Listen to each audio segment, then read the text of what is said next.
오늘 우리에게 주신 하나님 말씀은 신약성경 마태복음 26장 31절에서 35절까지 말씀입니다. 제가 갖고 있는 신약성경 46면에 있습니다. 마태복음 26장 31절부터 35절까지 말씀을 한 목소리로 낭독하겠습니다. 그때에 예수께서 제자들에게 이르시되 오늘 밤에 너희가 다 나를 버리리라. 기록된 바 내가 목자를 치리니 양의 떼가 흩어지리라 하였느니라. 그러나 내가 살아난 후에 너희보다 먼저 갈릴리로 가리라. 베드로가 대답하여 이르되 모두 주를 버릴지라도 나는 결코 버리지 않겠나이다.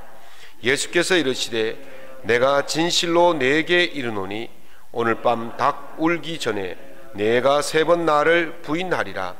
베드로가 이르되 내가 주와 함께 죽을지언정 주를 부인하지 않겠나이다 하고 모든 제자도 그와 같이 말하니라. 아멘. 오늘 본문 말씀을 가지고 저 높은 곳을 향하여 6번째 시간 고난을 통해 준비하라 라는 제목으로 하나님 은혜의 말씀을 함께 나누고자 합니다. 요즘 많은 사람들이 걷기를 많이 합니다. 그래서 팔공산 주변에도 걷는 길이 있고, 또 특별히 제주도에 가면 올레길이라고 해서 처음 우리나라에 그 걷는 길이 도입이 되어서 많은 인기를 받고 있습니다. 제가 걸어본 길 중에서 가장 기억에 남는 길이 2곳이 있는데, 하나는 그 예루살렘 동쪽에 있는 그 길입니다. 예루살렘 동쪽에 있는 그 길은 예수님께서 벳바게에서 어린 나귀를 타시고 예루살렘 동쪽 성문 쪽으로 이렇게 들어오시는 그 길이거든요. 예수님께서 그 길을 들어오실 때에 많은 사람들이 길거리에 나와서 환영을 합니다. 옷을 벗어서 예수님 앞에 깔아드리고 종려나무 가지를 꺾어서 예수님 가시는 길에 펴드리고 종려나무 가지를 들고 외칩니다. 호산나 다윗의 자손이여, 찬송하리로다 주의 이름으로 오시는 이여, 가장 높은 곳에서 호산나, 그렇게 호산나 호산나 하면서 외쳤습니다. 이 호산나라는 말은 구원, 구원자 이런 뜻이 있습니다. 그러니까 예수님은 우리의 구원자십니다, 우리의 구원이십니다, 이렇게 외치고 있었던 것이죠. 그래서 그 길을 이제 쭉 제가 걸어봤는데 참 인상 깊더라고요. 그래서 오늘날 한국교회, 아니 세계교회는 예수님이 걸으셨던 그 길, 그것을 기념하기 위해서 종려주일로 지킵니다. 오늘이 바로 종려주일이에요. 종려나무 가지를 들고 흔들었다 그래서 종려주일이라고 그렇게 기념하고 있는 것이죠. 또 한 길은 예수님께서 이제 목요일 밤에 잡히시고 목요일 금요일 새벽에 빌라도 법정에서 재판을 받습니다. 그 재판을 받으시고 그 바로 맞은편에 아마 군인들의 숙소로 여겨지는 숙소가 있어요. 그 숙소 뜰에서 예수님이 가시관을 쓰시고 채찍에 맞으시고 고통을 당하신 다음에 거기서 한 70kg 정도 되는 무게의 그 십자가를 지고 그 길을 걸어서 600m를 걸어서 골고다 정성까지 올라가는 길이 있습니다. 이걸 라틴어로 비아 돌로로사 그렇게 말하는데, 고난의 길, 슬픔의 길이다 이런 말이 있죠. 그래서 제가 그 길을 쭉 걸어보니까 거기 곳곳에 예수님이 흔적이 남아있는데 그것을 비아 돌로로사 14처다, 그렇게 14곳 장소다 그렇게 이야기를 하고 있습니다. 첫 번째 예루살렘을 입성하신 그 날짜는 바로 안식 후 첫날이니까 오늘 주일이거든요. 우리나라 계산으로 하면 주일날 예루살렘 성에 입성을 하시고 골고다 언덕에 십자가를 지고 오르신 그날은 금요일입니다. 금요일. 그래서 오늘 이 본문 말씀은 바로 예수님이 예루살렘 입성하신 그 종료 주일과 예수님이 십자가를 지신 그 금요일과 사이에 베드로와 예수님의 대화를 나눈 기록이 바로 오늘 본문의 말씀이다, 그렇게 볼 수 있습니다. 예수님은 목요일날 저녁에 만찬을 끝내시고 감람산으로 올라가시면서 베드로와 대화를 하십니다. 목자를 치게 되어지면 너희가 나를 다 버리고 흩어질 거다, 도망갈 거다, 그렇게 말씀하시니까 베드로가 아니 주님, 그럴 일 없습니다. 다른 사람은 다 주님을 버려도 저는 결코 주님을 버리지 않겠습니다, 그렇게 말합니다. 그때 예수님께서 다시 말씀하십니다. 네가 오늘 밤 닭 울기 전에 3번 나를 부인하리라.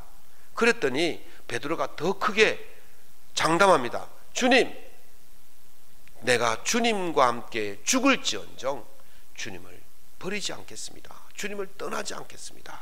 그렇게 장담을 합니다. 그 이야기를 옆에서 듣고 있던 다른 제자들도 덩달아서 우리도 주님을 버리지 않고 베드로처럼 따라가겠습니다, 그렇게 이야기를 합니다. 그런데요, 그들의 장담, 그들의 맹약, 그들의 그 약속이 얼마나 오래 갔을까? 몇 달을 간 것도 아니고 며칠이 간 것도 아니고 불과 한두 시간 만에 그들은 예수님을 배반하는 모습을 보여줍니다.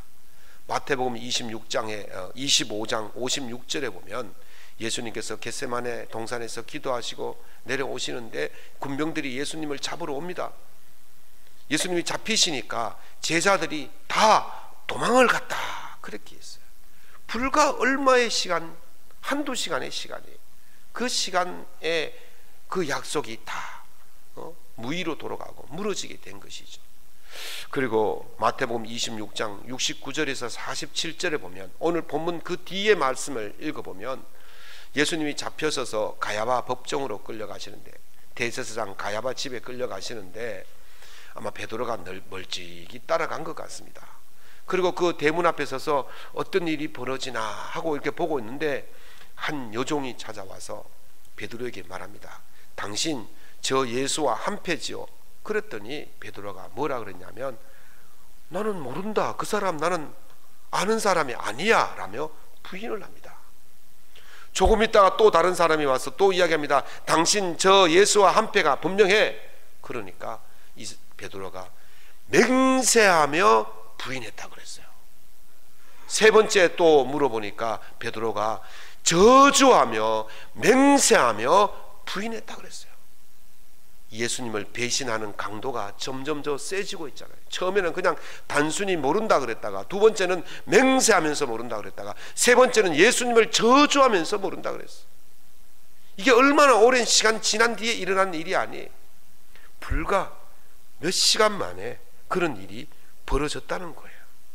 도대체 주님을 이렇게 완강하게 저주하면서 맹세하면서 부인한 이유가 무엇이겠습니까? 영광의 열매만 먹을 줄 알았지 그 영광을 얻기 위한 과정, 그 수고로움, 그 고난을 생각하지 못했기 때문에 그렇습니다. 그러므로 그 영광을 얻기 위해서, 영광을 얻기 위한 어떤 수고를 해야 하느냐, 어떤 고난을 받아야 하느냐, 이것을 먼저 생각할 때에 우리가 그 영광을 위한 고난을 준비하고 받을 수가 있게 되는 것이죠. 우리나라 인구가 얼마쯤 될까요? 2015년도 인구 조사를 했는데 2021년도 인구 조사에 의하면 우리나라 인구가 5,100만 정도가 된다고 그래요. 그런데 2015년도에 인구 총조사를 했어요. 인구 총조사는 이게 매년 하는 것이 아니고 몇 년 주기로 하거든요. 2015년도 주기에 인구 총조사를 하면서 종교를 조사를 했어요. 그랬더니 기독교 인구, 천주교를 제외한 기독교, 개신교 인구만 970만 명 정도가 된다고 그래요. 그래서 퍼센트로 따지면 18.69%가 된다고 그래요. 그래서 대한민국에서 기독교 인구가 제일 많다는 거죠. 그 다음에 두 번째가 이제 불교 인구인데 불교 인구는 760만 명 정도가 된다고 그래요. 그래서 한 14% 정도가 불교 인구고, 그 다음에 나오는 인구가 이제 천주교죠. 천주교 인구는 한 380만 명 정도 되는데 한 7.5% 정도가 이제 가톨릭이에요. 그래서 예수 믿는 사람들이 전체가 얼마냐? 개신교와 가톨릭을 합치면 26% 사람들이 직감전적으로 예수를 믿고 있다, 그렇게 봅니다. 그런데 세계 역사 가운데 이렇게 급성장한 지역이 없다고 그래요. 엄청나게 빠른, 지금 1885년에 선교사가 우리나라에 처음 들어왔는데 지금 한 137년이 지났잖아요. 137년 동안 이렇게 빠르게 급성장한 지역이 없었다. 선교 역사에서 유래를 찾아볼 수 없는 선교 부흥이었다, 그렇게 세계 신학자들이 이야기를 하고 있습니다. 근데 지금 우리가 이렇게 한국 교회가 곳곳에 십자가가 있고 교회가 있고 인구가 1000만 명이 넘는 사람들이 예수를 믿고 있는 이런 일들이 하루아침에 이루어졌겠습니까? 많은 어려움과 고난을 이기고 난 이후에 이루어진 일이라는 것이죠. 일제강점기를 거치고 6.25 전쟁을 거치면서 얼마나 많은 순교자가 있었습니다. 얼마나 많은 사람들이 공산군에 의해서 학살을 당했습니까? 얼마나 많은 사람들이 일제에 의해서 순교를 당했습니까? 그런 고난의 과정을 다 거친 후에 한국교회가 오늘날 이렇게 우뚝, 세계에서 우뚝 선 그런 기독교가 된 것이죠.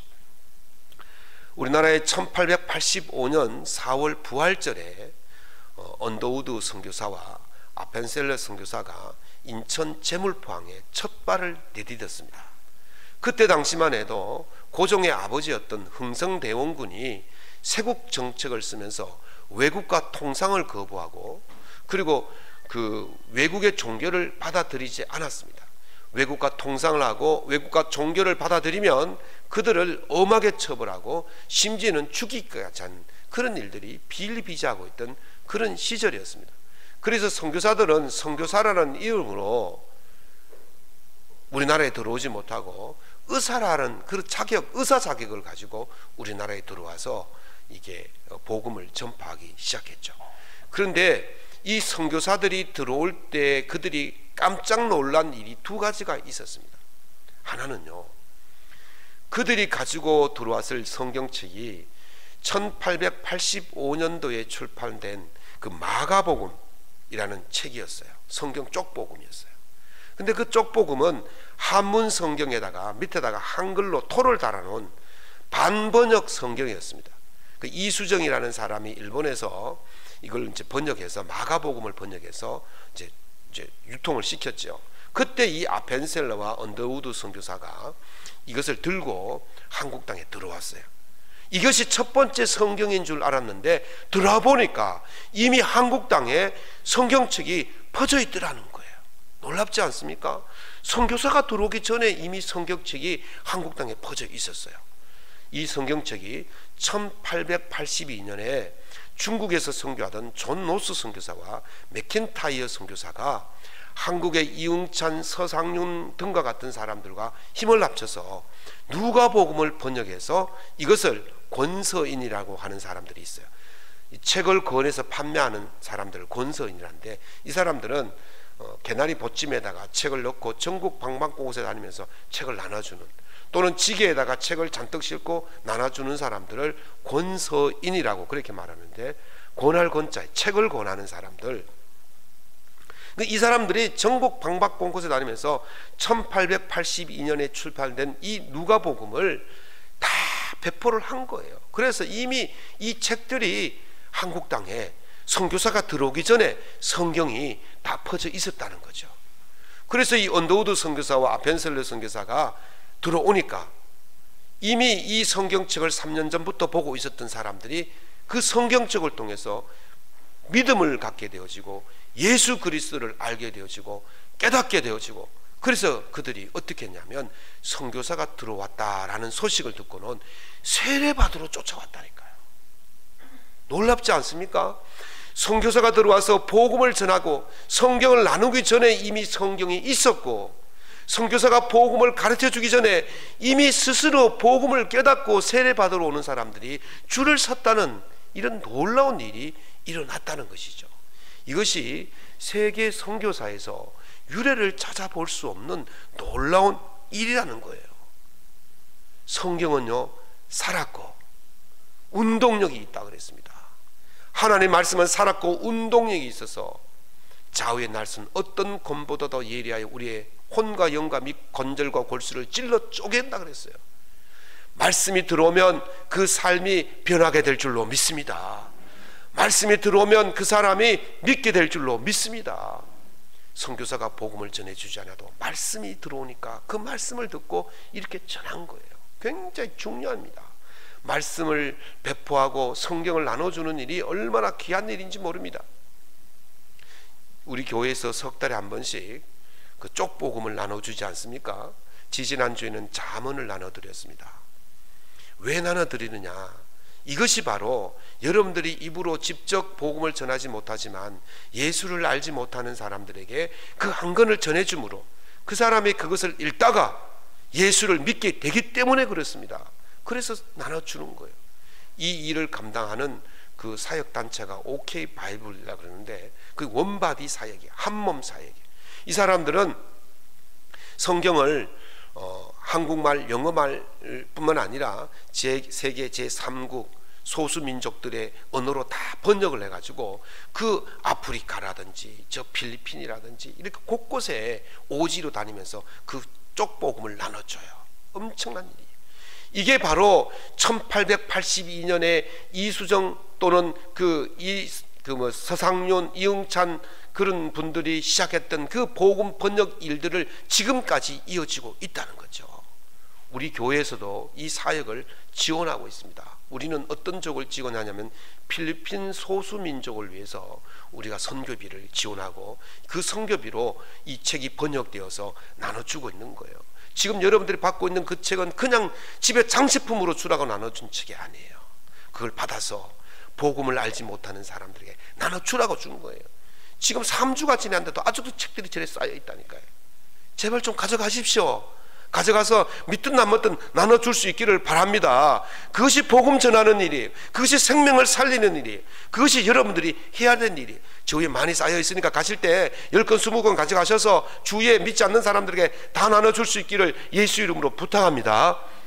꼭 가져가십시오. 그것이 이 나라를 살린 거예요. 그것이 여러분들이 예수를 믿게 된 동기예요. 그 일이 이루어지는 것입니다. 그런 수고와 그런 고난과 그런 어려움이 있은 다음에야 그런 영광이 따라온 것입니다. 얼마나 많은 사람들이 복음 전하다 죽었고 순교했습니까? 그 일의 열매를 지금 우리가 보고 있는 거예요. 제자들이 호기롭게 주와 함께 죽겠습니다 라고 말했는데 불과 몇 시간 뒤에 주님을 배반한 이유가 무엇입니까? 그들은 그 영광을 얻기 위한 과정을 보지 않았다는 거예요.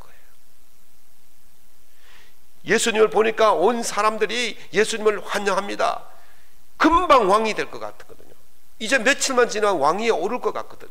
그러니까 금방 왕위에 오르는데 예수님 따라다니면 나도 한 자리 할 수 있겠다, 그 생각만 하고 있었기 때문에 예수님을 떠나지 않겠다 그런 거예요. 죽을지언정 이건 사실 허풍이에요. 금방 왕이 될 사람이 얼마나 고난을 받겠냐 이런 생각을 한 거예요. 그래서 큰 소리 땅땅 치고 그렇게 간 것이죠. 그런데 곧 왕이 될 거라고 생각했던 예수님이 지금 잡혀가셨단 말이죠. 그러니 그들이 가졌던 그 자신감, 이것이 완전히 무너지게 된 것입니다. 과정 속에 나타나는 그 수고로움, 그 고난은 보지 않고 그저 열매만 따먹으려고 생각했더니 그것이 무너지니까 그렇게 예수님을 배신할 수밖에 없는 것입니다. 주님께서는 하늘의 밀이 땅에 떨어져 죽으면 많은 열매를 맺는다 그랬습니다. 열매가 많이 맺혀지기 위해서는 그 과정이 있는 거예요. 죽는 과정이 있는 거예요. 비바람의 과정이 있고 폭풍우의 과정이 있고 때학볕의 과정이 있는 거예요. 가뭄의 과정이 있는 거예요. 그런 수고와 고난을 거친 뒤에야 가을에 풍성한 열매를 맺는 것입니다. 사랑하는 성도 여러분, 고난의 과정이 없이 영광만 바라보겠다는 것은 우리를 허풍쟁이로 만드는 것입니다. 영광 이전에 고난이 있다는 사실을 깨달아야 됩니다. 그 영광을 얻기 위해서 고난의 길을 가야 한다는 것을 깨달아야 됩니다. 그 깨닫는 사람이 고난을 받을 수 있는 준비를 하는 것이고, 준비된 자가 고난을 극복할 것이고, 고난을 극복한 자가 하나님 영광의 자리에 이르게 될 줄로 믿습니다.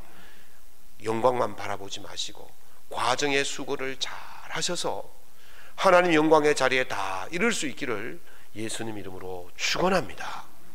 두 번째는 이 고난받을 명확한 근거를 가지고 있어야 고난을 준비하고 동참할 수가 있게 되어집니다. 제가 부목사 시절에 고등부를 담당할 때에 이 학생들을 데리고 그 국내 성지, 국내 순교지를 순례를 한 적이 있었습니다. 저희의 모교인 장신들을 거쳐서 이제 양화진에 있는 그 외국인 선교사 묘지가 있습니다.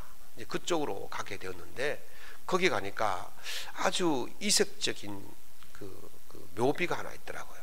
그 홀이라는, 그래서 윌리엄 홀 비석과 에디스 홀 비석이 있었는데, 제가 연도를 봤더니만 윌리엄 홀은 38살인가 죽었어요. 그리고 에디스 홀은 7살에 죽었습니다. 아버지와 딸이에요. 한국에서 선교하다가 아버지와 딸이 그렇게 죽은 거죠.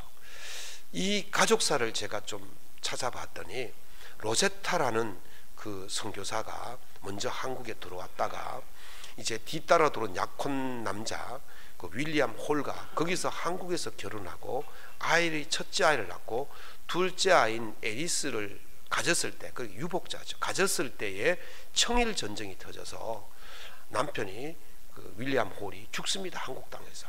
그 남편을 그 매장하고 이제 뱃속에 든 아이와 또 태어난 아이를 데리고 선교하다가 너무너무 지치고 병이 들어서 이제 도저히 한국에 있을 수 없어서 이제 미국으로 돌아갑니다. 미국에 돌아가서 거기서 몸을 치료하고 이제 아이를 출산하고 있는데 이제 갈등이 생긴 거예요. 여기서 그냥 안전하게 안정적으로 살 것인가, 다시 한국으로 돌아가서 고통 속에서 고난 속에서 복음을 전할 것인가, 그런 고민을 하다가 이제 이 에리스와 저 고위의 오빠인 이제 아들을 데리고 한국으로 다시 들어옵니다. 그래서 그곳에 들어와 가지고 다시 복음 사역을 하는데, 거기서 어린 둘째 딸이 또 이렇게 풍토병에 의해서 이제 죽게 되는 거죠.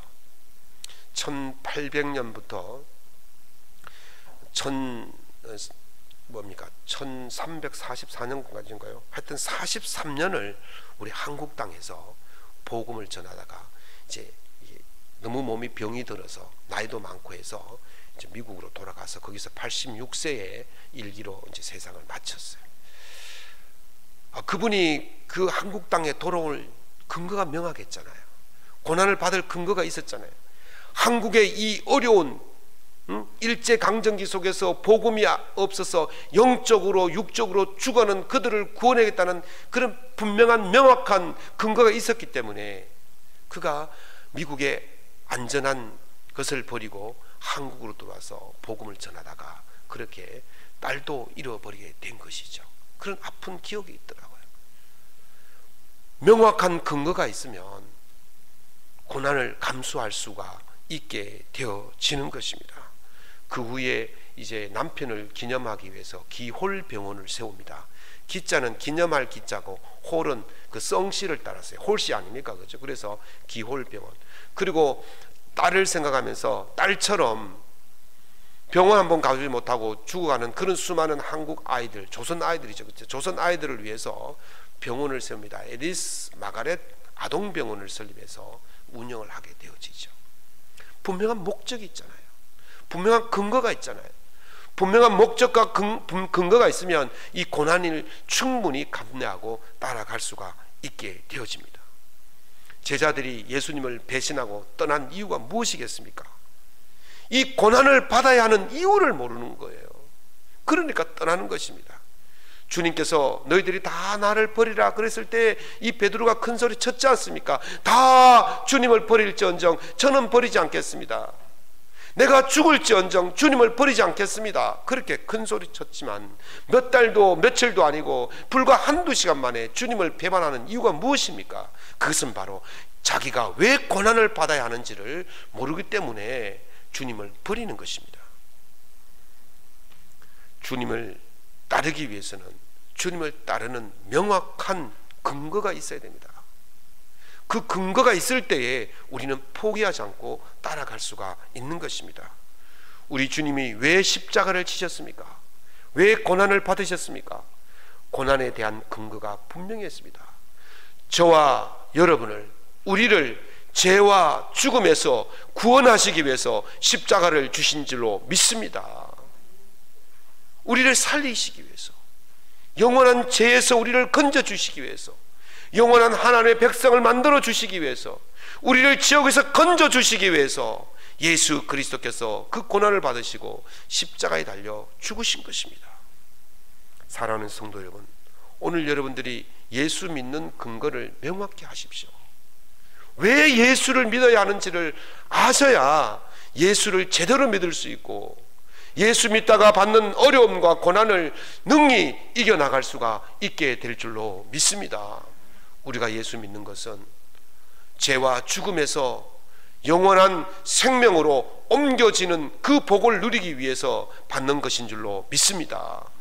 그래서 영원한 생명에 들어가기 위해서, 영원한 그 하나님의 영광의 나라에 들어가기 위해서 오늘 우리가 이 받는 순한 고난을 능히 이겨나갈 수가 있게 되는 것입니다.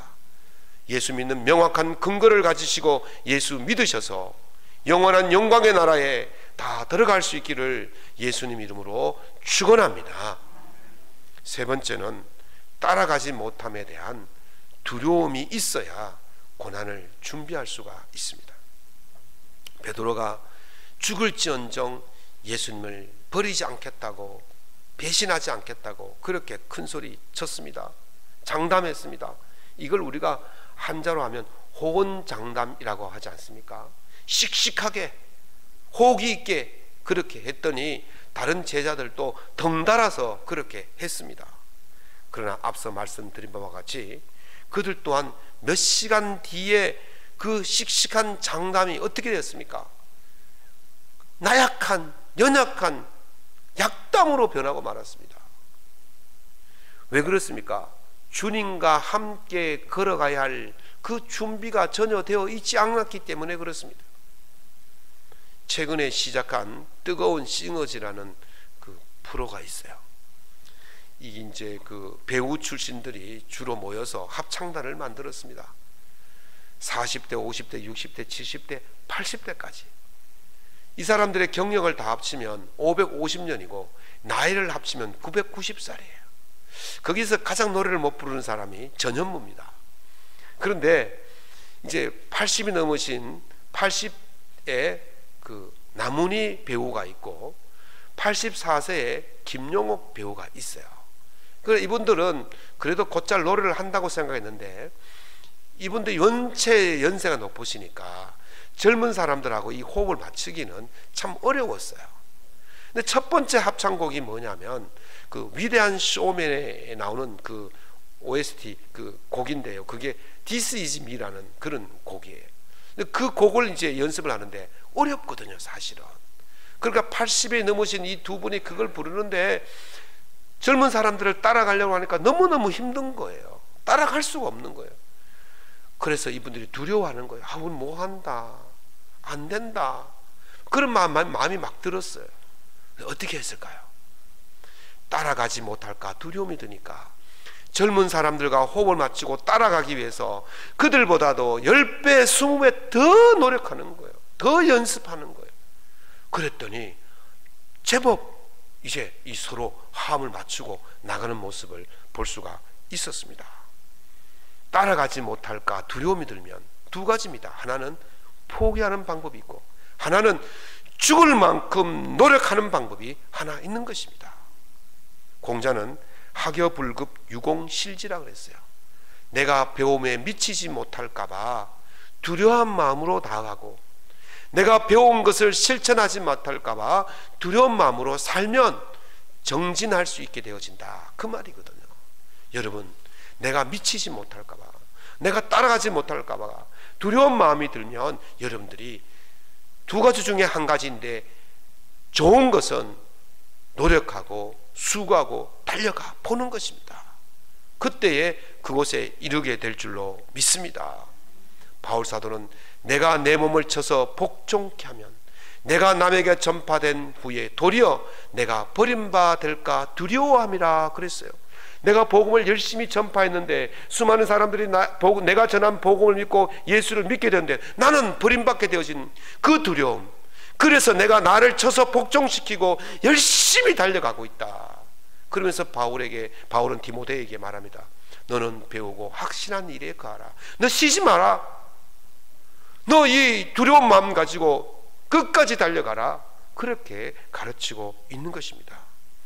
예수님께서 무엇을 두려워하셨겠습니까마는 예수님이 두려워하시는 것이 하나 있었다면 그것은 바로 십자가를 지지 못할까에 대한 두려움이셨습니다. 그래서 마귀가 수없이 찾아와서 유혹하고 방해할 때도 예수님은 그것을 단호하게 물리치셨습니다. 첫 번째 시험인 재물과 또 권력과 명예를 준다고 할 때 예수님은 단호하게 물리치시고, 베드로가 방해를 할 때에도 사탄아 내 뒤로 물러가라 그러면서 예수님이 단호하게 물리치셨던 것입니다.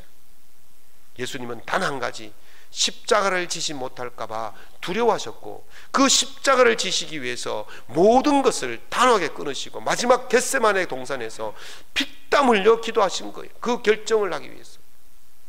사랑하는 성도 여러분, 우리가 살아가면서 우리의 믿음의 선배들, 우리의 사도들, 또 우리의 예수님을 따라가지 못할까봐 두려운 마음을 가져야 됩니다. 그래야만 따라가기 위해서 그 수고로움을, 그 고난을 마다하지 않고 그것을 이루기 위해서 달려가게 될 줄로 믿습니다. 예수님을 따라가지 못할까 늘 두려워하는 마음으로 여러분을 쳐서 복종시켜서 하나님 영광의 나라에 다 들어갈 수 있기를 예수님 이름으로 축원합니다. 말씀을 맺겠습니다. 그 윤종신이라는 가수가 부른 오르막길이라는 노래가 있습니다. 제가 그 가사를 쭉 보니까 참 성경적이에요. 그 첫 소절이 이렇습니다. 이제부터 웃음기 사라질 거야, 이렇게 나옵니다. 이제부터 웃음기 사라질 거야. 저 비탈 언덕길을 오르게 될 때 끈적이는 땀과 거친 숨소리가 우리의 유일한 대화일 거야.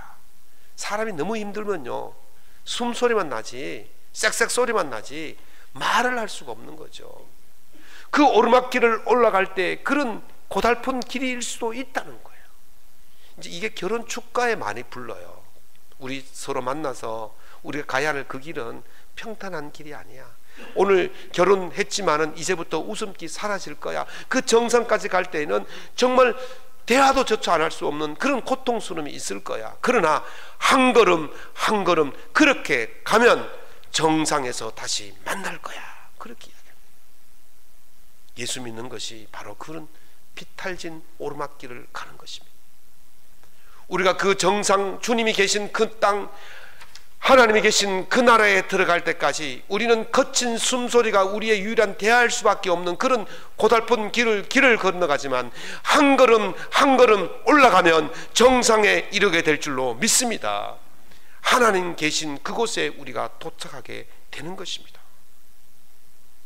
공자는요, 한 산태기의 마지막 흙을 퍼놓지 않아서 산을 이루지 못했다면 그것은 한 게 아니라 그랬어요. 길의 마지막 그 한 삼태기의 흙을 퍼담지 않았다면 그것은 길을 완성한 것이 아니라 그랬습니다. 사랑하는 성도 여러분, 마지막까지 끝까지 한 발자국, 마지막 한 발자국이 우리의 완성을, 우리의 성공을 결정짓는 것입니다.